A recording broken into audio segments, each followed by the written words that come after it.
Good afternoon, everyone, and welcome to our series of seminars to our seminar devoted to managing multidisciplinary management of chronic conditions in primary care. You can partake in the chat that is here and identify yourself if you wish. We have translation service available in case if you need to listen to the presentation in English. You can click on the interpreting section, choose the language,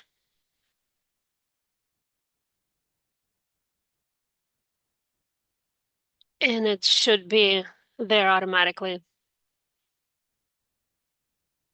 Put the sound, the original sound on mute so you can listen to the channel in the language that you choose.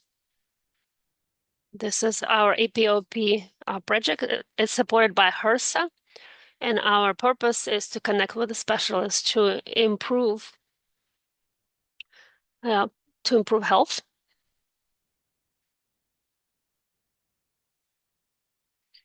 Especially in the areas that are rural and lack access. Our general guidelines, as usual, is that you can turn on the cameras. You can use chat at any point during this process. And we also open space for you to ask any questions. Please note that this webinar is being recorded.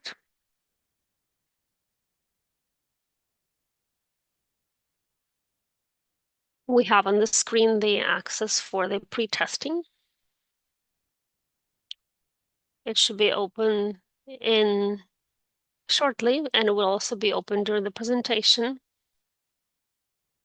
You can scan the QR code or use the link that is posted in the chat.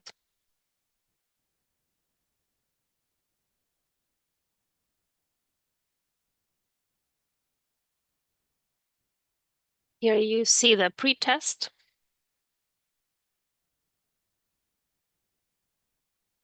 Hello, everybody, to folks coming from Ponce, from Adjuntas, pediatric specialists. We're happy that you're here with us today.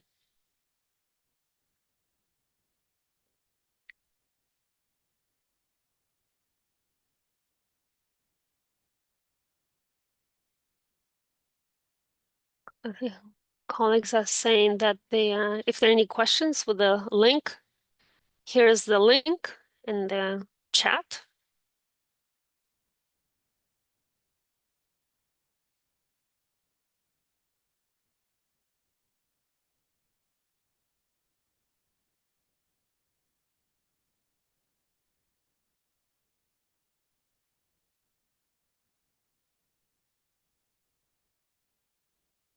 So we will continue.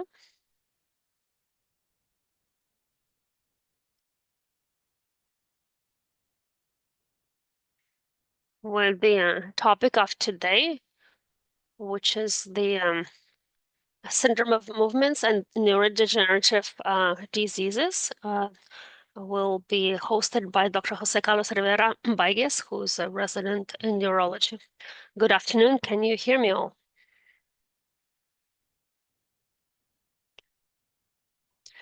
First of all, thank you very much for the opportunity to speak with you all. My name is José Rivera Baigés. I'm a third-year resident at the University of Puerto Rico in the Medical Sciences campus, and we will be talking today about the movement disorders. This is a very ample subject within neurology. And before starting, I would like to say a disclaimer that the information here is not medical advice or for management or treatment. It is information associated with understanding better the pathology of these conditions. Next slide, please. The abnormal movements, the movement disorders, are these neurological syndromes which are characterized by There could be either excessive movement. In clinical language, we call this as hyperkinetic, or there could be a loss of movement, a lack of movement. And these are result of the dysfunction of the basal ganglia in our brain.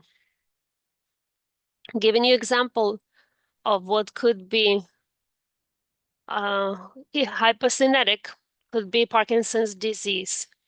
This is the most commonly seen and what we usually associate with movement disorders. Another syndrome would be Parkinsonism syndrome. The progressive supranuclear palsy, or PSP, PSP, and also systemic atrophy, multiple systemic atrophy. There are also movement disorders where the patient suffers hypermovements. For example, you could have tremors, you could have chorea, athetosis, dystonia, myoclonus, and tics.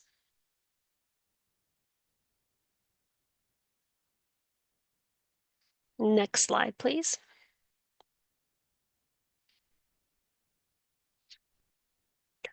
When we evaluate the patient whose main complaint is some kind of difficulty with his or her movements, it's could seem like a simple test because they already state what they have, but it's not always that easy because we also have patients that come because they've lost their balance, they're dropping things, they have difficulty in carrying out basic activities, or perhaps it's not the patient that is complaining, but his or her significant other or their family member. So sometimes a person may come because they fall frequently and associated difficulties with movement. And so if we don't perform a clinical exam in an appropriate manner, we may arrive to a different conclusion. For example, one person whose complaint is about dropping things, maybe it's weakness, muscular weakness, but a person with Parkinson's disease may have the same difficulty where certain movements and certain maneuvers are difficult, and that's why they're dropping things.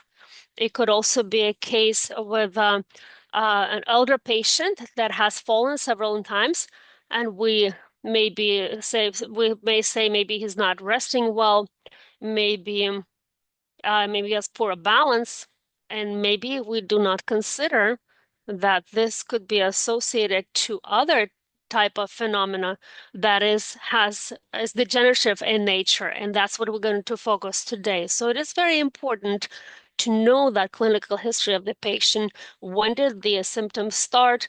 How was the progress or development of these symptoms? And this gives us a lot of information that helps us to fine-tune this diagnosis and the terminology that describes the conditions. For example, if the patient comes with tremor, how is that tremor? When does it get better? When does it get worse? Is there a specific maneuver or hack that helps them to suppress it or avoid it? And does it affect both limbs or just one? And in many situations, this could be something that runs in the family.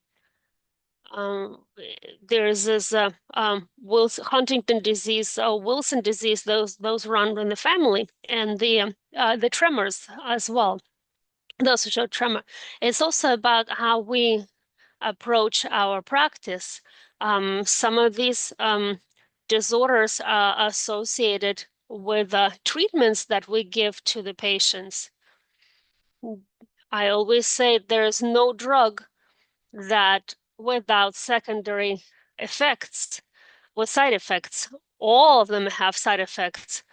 And with time, some of these side effects can become more prominent while we use those drugs in a continuous fashion. So some medicines that are used often for common um, drugs, for example, when we use Regidran, if Regidran is used for continuously in a high dosage, in an appropriate dosage, it could actually cause a movement disorder because that substance tends to cause such effect.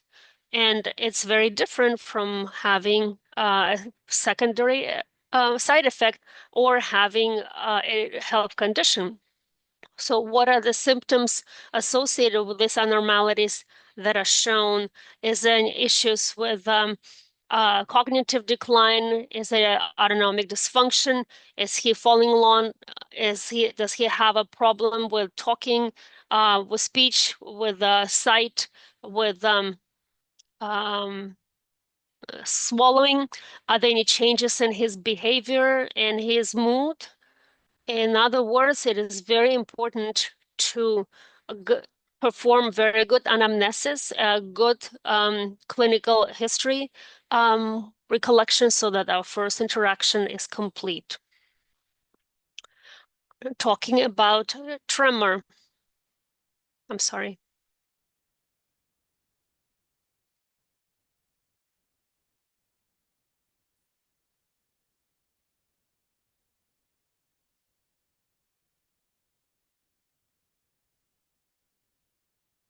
Can you please run back the slides a little bit?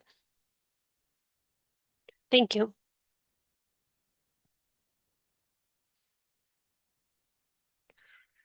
When we talk about the tremor, this is something very common. It worries many patients. It's can be defined as this involuntary treatment, tremor that is repetitive and can affect any part of the body. We usually think about tremor of a hand, but it can affect any part of the body, including our vocal cords. So every pathology, every origin of these abnormal movements, if it's accompanied by tremor, it usually has certain characteristics. The tremor has a specific characteristic that can help us to make diagnosis. For example, if we're talking about Parkinson's disease, the tremor that can be seen is a tremor in the resting position. So it looks like the patient is moving a pill inside his or her hand. It's a very fine tremor, and it's seen when the limbs are in the resting position. This type of tremor is usually suppressed once there's a voluntary movement, but uh, once the patient takes a new posture, a new position, and starts resting again, the tremor starts. So that's why it's called a resting tremor. This is the basic characteristic of what could be a Parkinson's disease. And it is different from another type of tremor. Um, why am I saying this? Why do I describe these characteristics of the tremors? Because not every patient that has tremor has a Parkinson's disease. There are many other conditions, and some of them benign conditions, that have tremor as a part of the condition.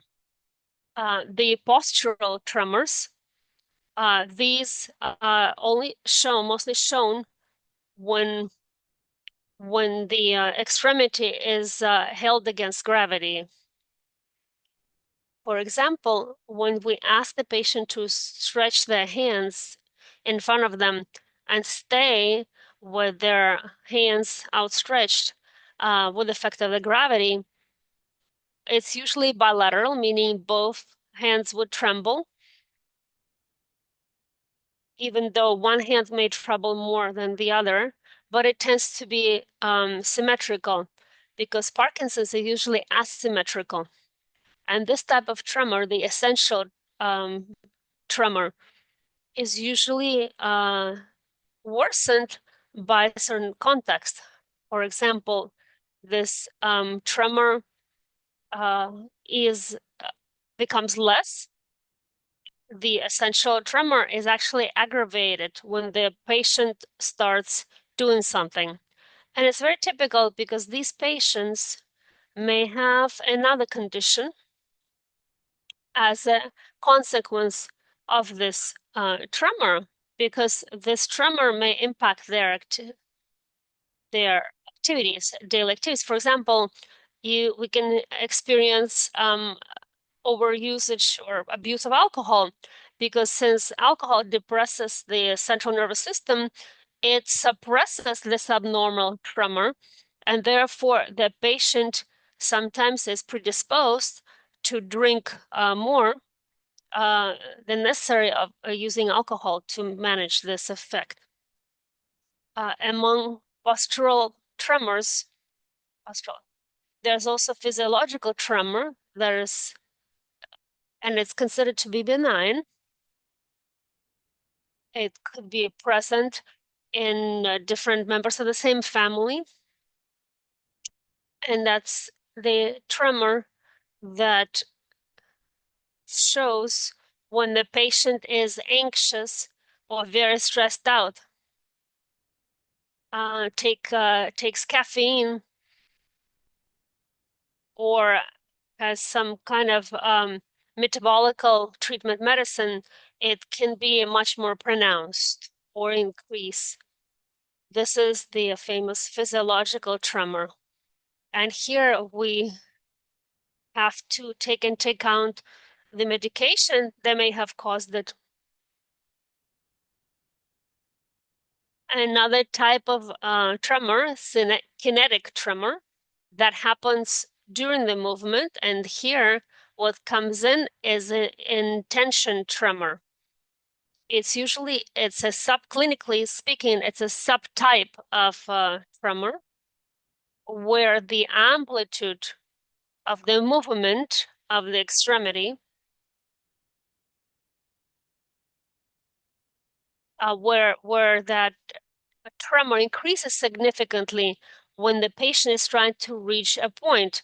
For example, when we see our patients and we ask them to touch their nose, do the finger nose test, and to the degree that the finger is approaching the nose, the tremor gets to be more prominent, and then as it gets removed, it goes down and approaches the target and starts to shake stronger. The same thing if you ask the patient to bring together their hands and you'll see, without touching, and you see it to the degree that they're being closer, you'll see more of the tremor. The Holmes tremor is usually associated with a lesion in midbrain. This is something rare. I have never seen this manifestation personally, but it can be appreciated. It can be in the resting position, in the posture, in a synetic, may have of all these different components. It's usually would have to be managed by a neurologist who is subspecialized in movement disorders. Within synetic tremors, we also take into account specific tremors that are activity driven. For example, the primary tremor of the writers, those tremors that are associated with specific type of movement. Next slide, please. The dystonia is a certain type of muscular contraction that is abnormal, that can be either sustained or could start and go, and it has to do with posture. sorry, regardless of posture, there are some findings that we can observe. The patient may show these movements as either in directionality aspect, meaning it always happens in the same direction. For example, a cervical dystonia will move the head in the same direction.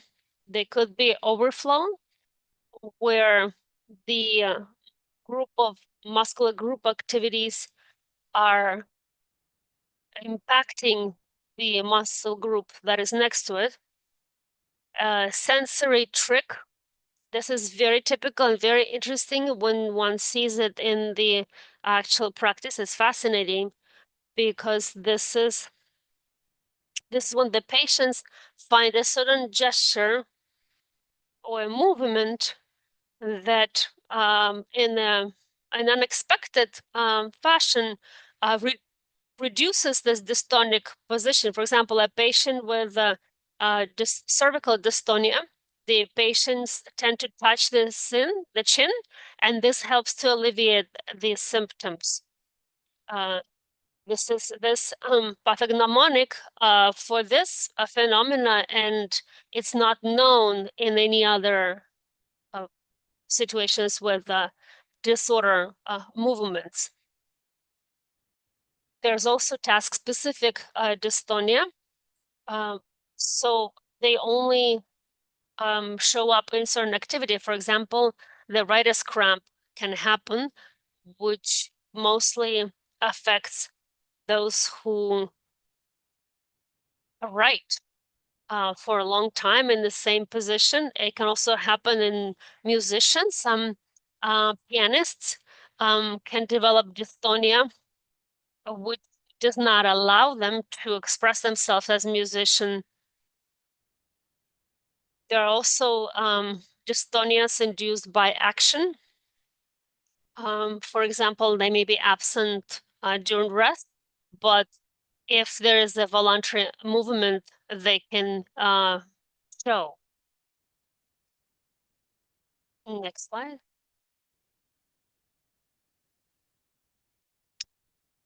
Um, chorea is very particular because if we if we don't know what it is, perhaps we don't pay due attention.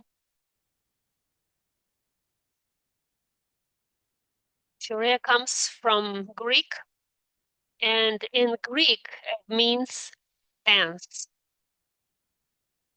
These are light, irregular movements with a certain fluidity. They're usually not repetitive. They're usually not rhythmical, where the patient seems to be following a choreography or a dance. When the patients show this, many times they notice it and try to suppress it with another type of movement, counter arrested, and hide it or camouflage it in a way. There's also athetosis, which are subtle and slow movements that are sustained, and you usually see it uh, on the level of our extremities, the limbs. Some of the types of chorea are also violent movements of great amplitude, and these are usually associated with the shoulder side of our extremities. And there's also motor persistency where the patient cannot sustain the same posture. For example, if we ask the patient to hold two fingers instead of keeping the same pressure, sustained pressure, we see that the patient is unable to do so. and they try to squeeze and let it go and try to squeeze and let it go. It's almost like milking a cow, that type of movement.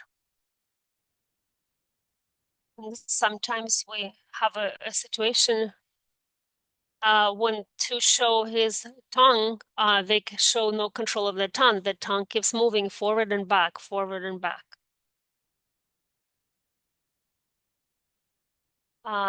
Myoclonus is another abnormal movement. They're usually short, they're shock-like. It's a very quick abnormal movement, and that's something that we could not imitate it because the speed with this it shows up, it's very, very fast. That's why it's called shock-like. And this is what distinguishes that movement. It's a positive contraction usually. And what I mean by positive is means the muscle tone increases.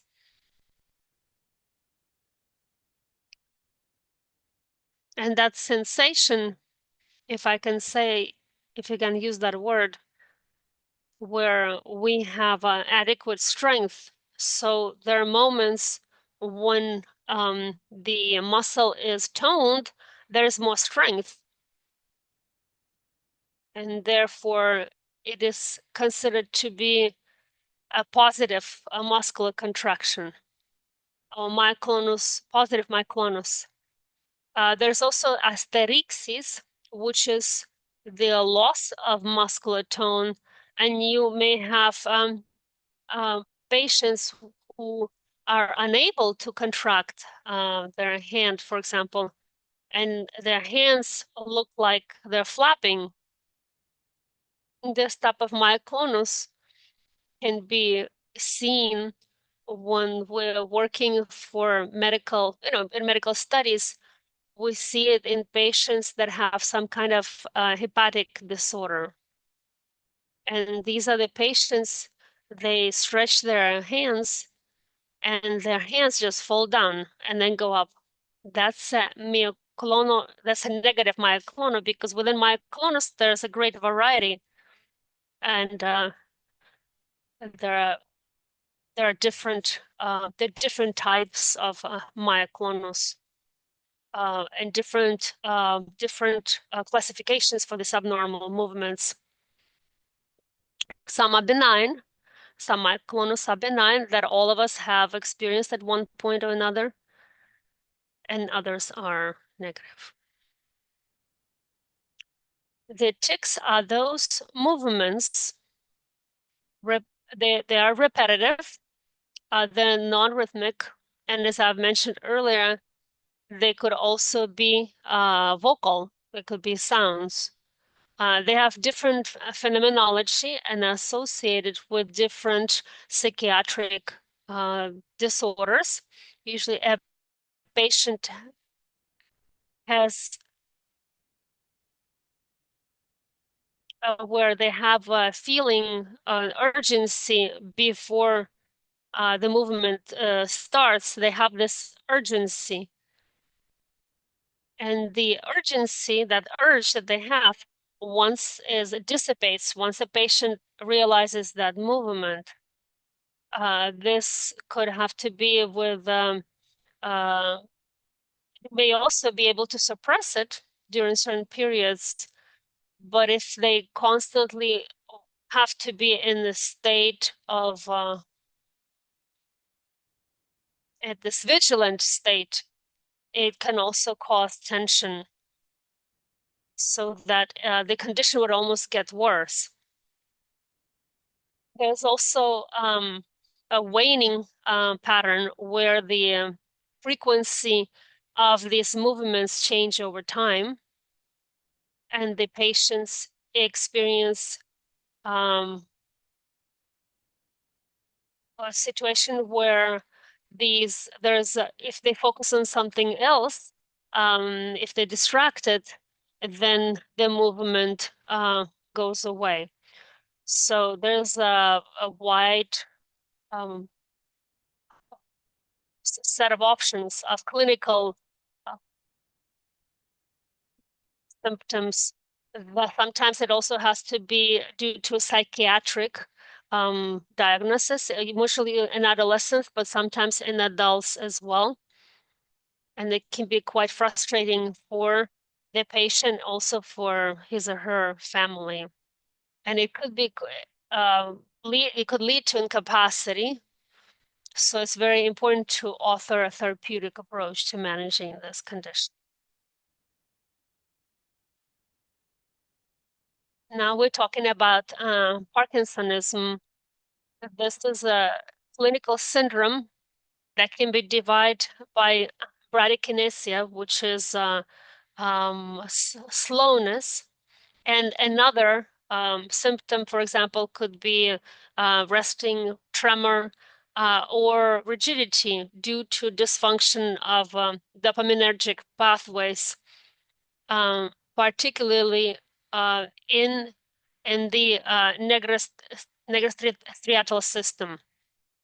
When we talk about findings that are most important to identify Parkinson's disease, the clinical guidelines establish certain manifestations that are mandatory in order to be able to diagnose. What always has to be present is bradykinesia. It is not tremor. It is bradykinesia, and that's the slowness, progressive slowness. Eh, in repetitive movements. For example, you ask the patient to do this type of movement, and we will see that to the degree that the patient continues to do this, the amplitude of this movement goes down, it becomes smaller, and also it becomes slower. We also use another exercise, which is opening and closing one's fist. So a patient that has Parkinsonism, he'll have a difficulty opening and closing his fist. That's bradykinesia. That's the prime symptom of the condition. There's also resting tremor and rigidity.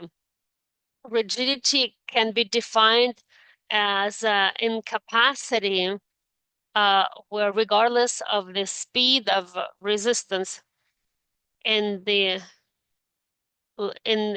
movement of a limb. For example, the what do we mean by rigidity? Rigidity means when one is trying to offer some resistance against the limb of the patient, and even though one increases the speed of resistance, this limb never changes and just continues to do the same regardless of how much resistance it is experiencing. Other supportive features that can help us to diagnose the patient could be postural instability. It may be present, but it's not required for diagnosis. When it's present, we can use the full test. We ask the patient to stop. We place ourselves behind them against the wall. We tell him that we will pull him towards us. And what we want to assess is how the patient can protect himself or herself against the fall by using his or her feet. So once you feel this pull from the back, uh, with a patient with postural stability would would fall or just has to walk backwards. When there is a postural instability early in the condition, we suggest to think about atypical Parkinsonism. For example, the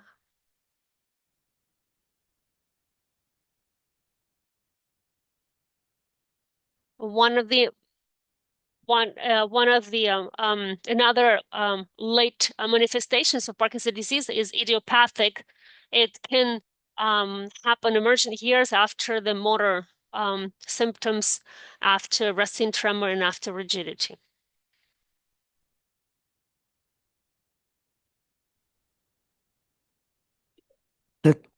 The diagnostic panel that we have to look at has wide spectrum, looking for some pathologies that can be reversible, like a patient that can show some type of movement problem. Then we check the copper levels, because that could be MDC that's treatable. Some of the a patient could have a vitamin deficiency. We could be looking at a metabolic problem, someone with hepatic problem, substance problem. So it's a very wide panel we send. We don't ask the same for all patients. We do what is recommended. We always do. You always have to use your clinical judgment, always considering the most common to the most infrequent.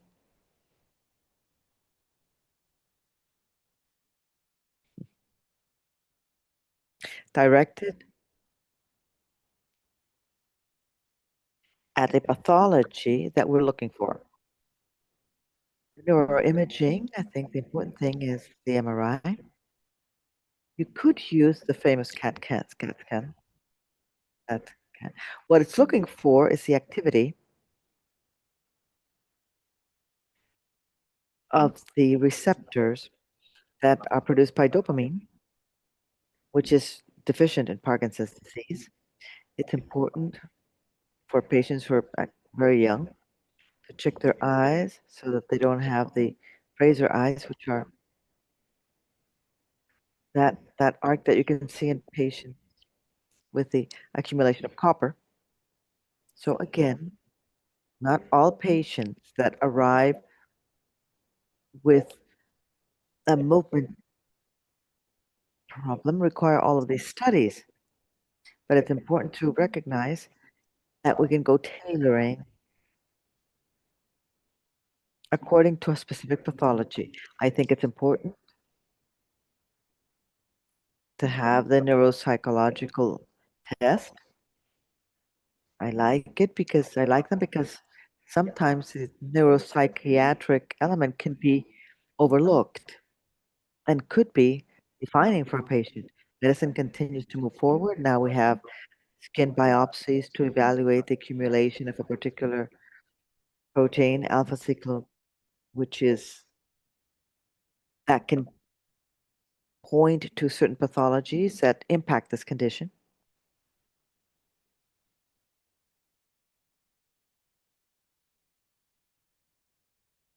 They're perfect. Parkinson's disease tends to be idiopathic. There are lots of theories on what unleashes it.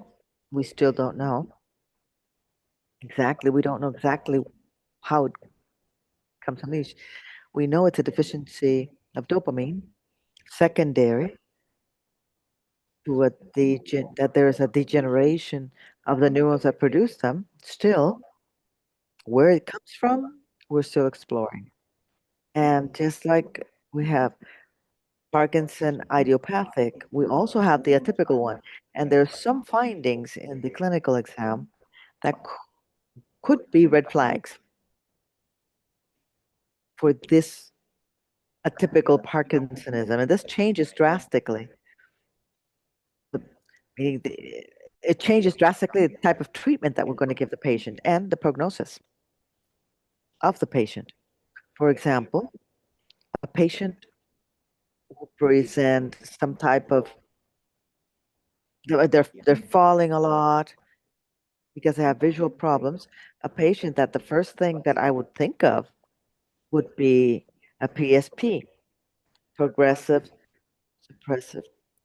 The the patient has a problem with vertical movements, and this usually results in falls. early in the condition. In the same way, patients that fall a lot early in the condition could have multisystemic atrophy.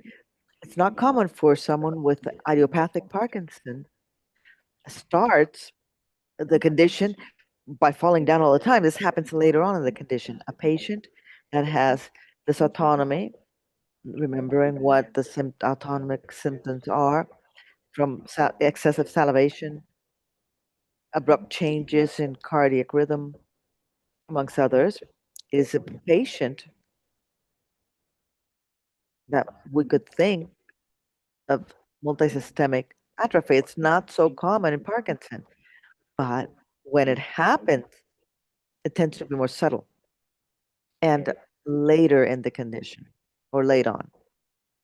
Cognitive problems, they tend to appear earlier in patients that have dementia. When we're talking about Parkinson's disease patients, it is common that they have some type of cognitive problem that, but further on within the condition. Now, the response, the levodopa response, is also important. If we have these 5 patients and we do the exercise of giving them a levodopa trial, we see that the Parkinson patient, the usual thing is that they exhibit more favorable responses at the addition of this neurotransmitter. But if it's PCP, if it's one with a multisystemic atrophy, but they do not have such a favorable response. In fact, it's common to see that a patient arrives to the clinic with Parkinson's disease because he has been with levodopa for a while and does not see any positive response. Then that leads us to think that maybe it's an atypical idiopathic Parkinson, or that it's not really Parkinson. It might be another manifestation, an atypical Parkinsonism. An alien limb, I've never seen it, but it's something that's associated to the corticovascular, meaning the patient that feels that they do not have a control over their limb. I remember years ago at the beginning of the 2000s, there was a TV program with patients that would be walking out the door of a bank and would hang on to the door and would not let go. And they would become stressed because they couldn't control that. That's an alien. It's like the hand controlled itself. The hallucinations, even though you can see them in a Parkinson's patient, it's more common to see in dementia or language. It's important to keep this in mind. And these are symptoms that help us characterize what illness is actually affecting our patient. For treatment principles, well, it depends on the condition. For example,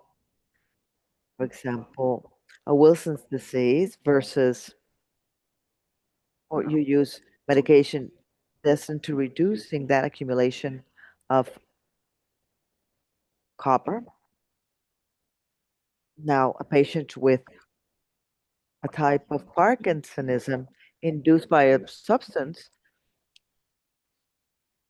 insofar as it is possible to substitute the medication for another one, if it's possible.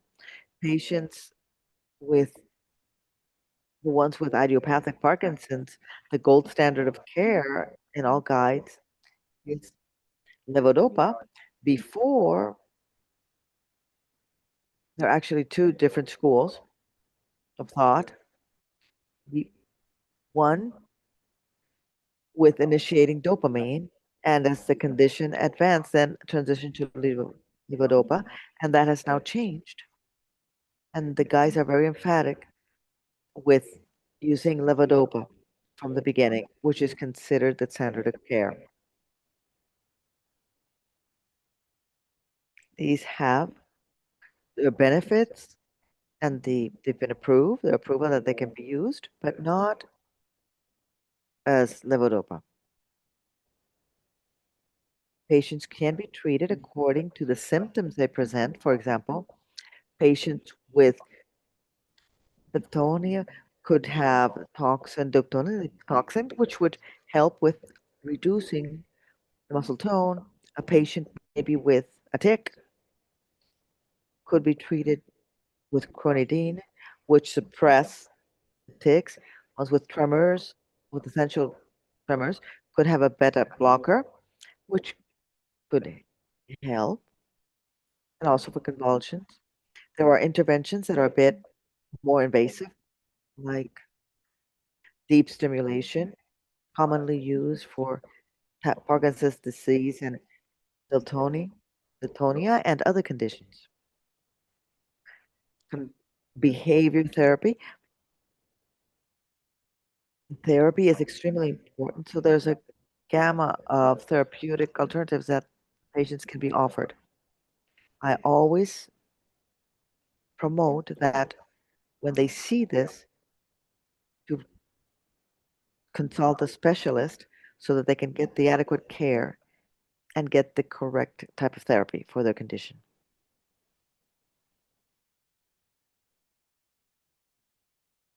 One of the most fascinating topics, and it's like right out there in neurological areas, are functional movement disorders, something that before was called schizogenic or psychogenous, and then it became conversion disorders. Now these terms have been fallen into disuse, and now we talk about functional neurological disorders and functional movement disorders in this case for us. This conference, for this, it's extremely debilitated and common and very important because it's a diagnosis where before we would say that it was exclusive, but the guides have changed and now it's considered an inclusive one where we need to find it to avoid excessive costs in treatment diagnosis tests. And when the patient has the right diagnosis, he suffers less. Some of the signs, clinical signs that these patients have, are they're distracted. These abnormal movements diminishes when the patient is distracted. For example, a patient with a tremor that doesn't quite fit with the ones that we've seen before, that we spoke about earlier in this conference, and we get them to do finger tapping, we might see that the tremor just sort of disappears. That's being distracted. Entrainment is when the tremor's there, the movement's there, and then when given some type of resistance, that abnormal movement begins in the other extremity that is free. The variability in frequency, amplitude, and so on that are consistent throughout the physical exam and the neurological one talks about a functional disorder, the lack of congruency, that it doesn't fit with the clinical descriptions of the movement disorders that we've discussed. And finally, a patient that has uh, a weakness that doesn't fit in any pattern or any neurological pattern that can be that can make it localized. So that could be a positive Hoover sign. So if the patient is laying down and the right leg might be the one that he says that has a weakness, so we ask them to lift both legs, or we lift both the heels, we lift them with the heels, and we ask them to lift the leg that does have function and he can move. And this creates, for them to be able to do that movement of the elevation of the other extremity, he needs to anchor the extremity that is the counterlateral one. And this points at there being some kind of strength. So it's important to identify this and identify this type of patient and be transparent with them, not don't stigmatize them. I don't use I don't use terms like volunteer or this is in your mind. No. I'm very emphatic in telling them that this is a functional problem. The best description is this: to do the analogy of the computer. The computer has a hardware and software. The hardware basically is the structural part, the motor and so on, the tower, the whatever. And the software are the programs that run it. Microsoft Word, etc. Google, etc. So let's imagine or let's assume that the hardware is functioning fine. You can turn it on, everything's working well, but when we try to open Word, for example, it doesn't open. Something happens and it crashes. So the rest of the programs work, but that program, something is happening that it's not running. That analogy has helped me a lot with patients, and they benefit from a multidisciplinary approach where you have physiotherapy, behavioral therapy, psychiatric therapy, amongst others. Okay? Next slide, please.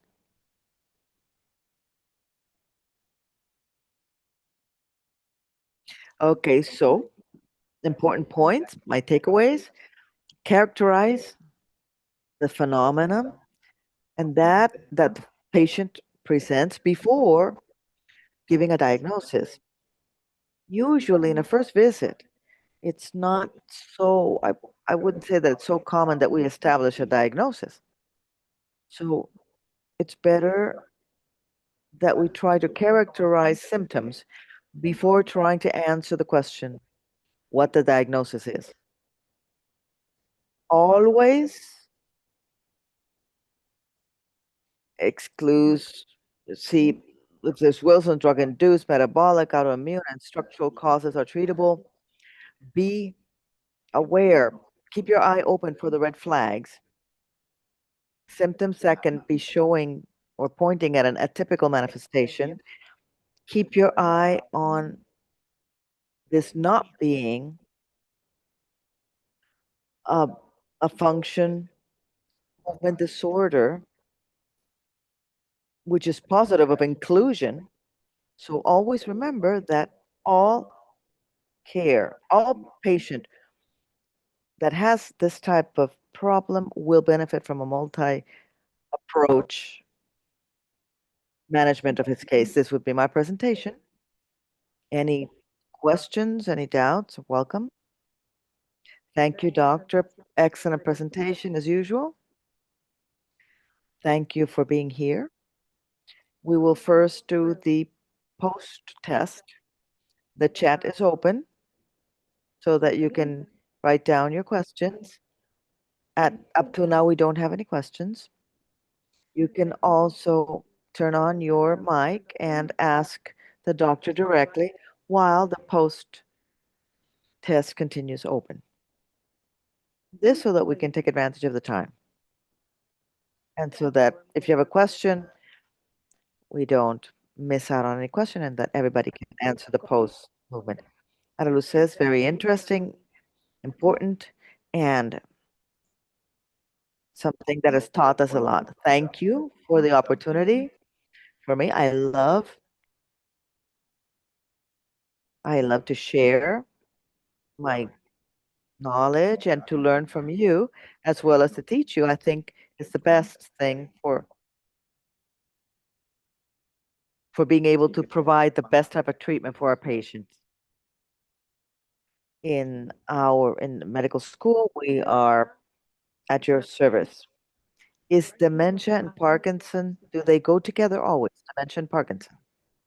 Well, um, if the The question is that all patients who have Parkinson's will have dementia, or everyone that has dementia will have Parkinson's.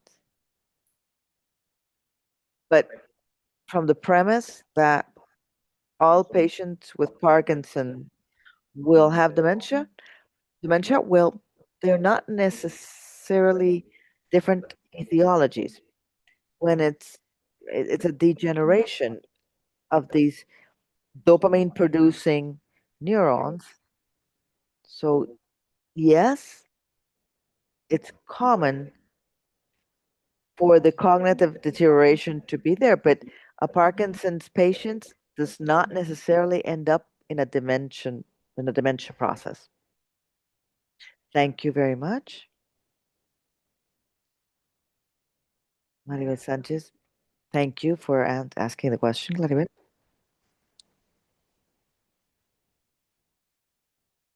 Mariluz congratulates you, doctor. All these topics. This presentation is quite general and just introductory. If eventually you like any of these particular topics, we can go from, I mean, Parkinson's or Parkinsonism, we can make a presentation that goes just into that. The same with tremors, we can focus on just one of them. Also, um, movement disorders induced by substances or secondary, or we can go, this is subspecialty. So the, this presentation does not do justice to all of the information that we have within the field. Okay. How does neurology and psychiatry work in the medical school with the patients that require psychiatric evaluation? The good thing about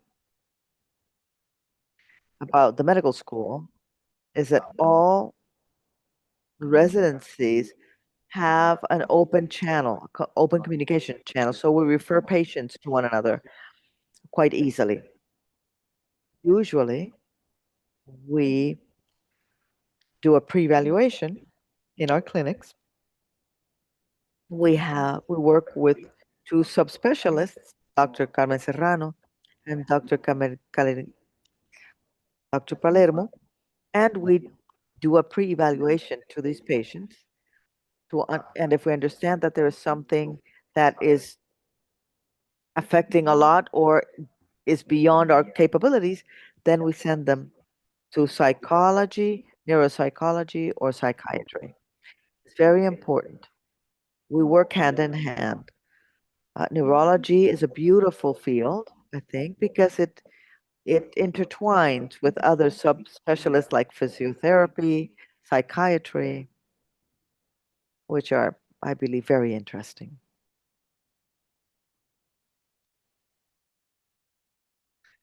Mrs. Reyes says, my husband is 59 years old. He's got Alzheimer's, but he presents involuntary movements, gets worse at night when he's sleeping, now all the time. And the MRI does not detect any problem, and he has an appointment with a neurologist. What can I say? What would be the question? Not what's the question?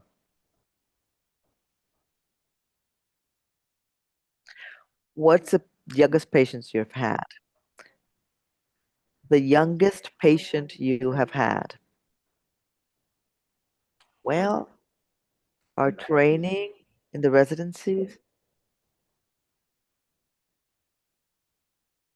we deal with adults. There is another one that they're like our brothers and sisters, but it's the children's neurology. We also work there. And part of our training is having a rotation there in the pediatric hospital. So I've seen from newly born, and I think the oldest one was 105 years old, if I'm not mistaken, 104, 105. But within the adults, the youngest one that I have seen with a movement disorder, say 20, 21 years old. Okay. Okay, for the curiosity of the participants. But yeah, there are Parkinson's that can develop even in infancy. They're very rare, but they can happen. Interesting. Interesting. Okay, you have the QR code so that you can scan the satisfaction survey. That's important to evaluate the doctor and also ourselves. Doctor will be with us in another topic, which is epilepsy and other convulsive disorders, directed to primary doctors for 10th of June from 5 to 6, like today. And we also have continuing education for free. So if you know anybody who's looking for those credits, sometimes we need 1 or 2 credits. Well, it's very good. So invite your colleagues. And we're here very happy to have all health professionals here. We also have for the 12th of June for managing diabetes and obesity. We've got uh, Dr. Leticia. Okay. So thank you very much. Thank you, doctor. We're very happy for having you here. So we will see you next time. Remember, the 10th of June from 5 to 6. Thank you. Bye bye.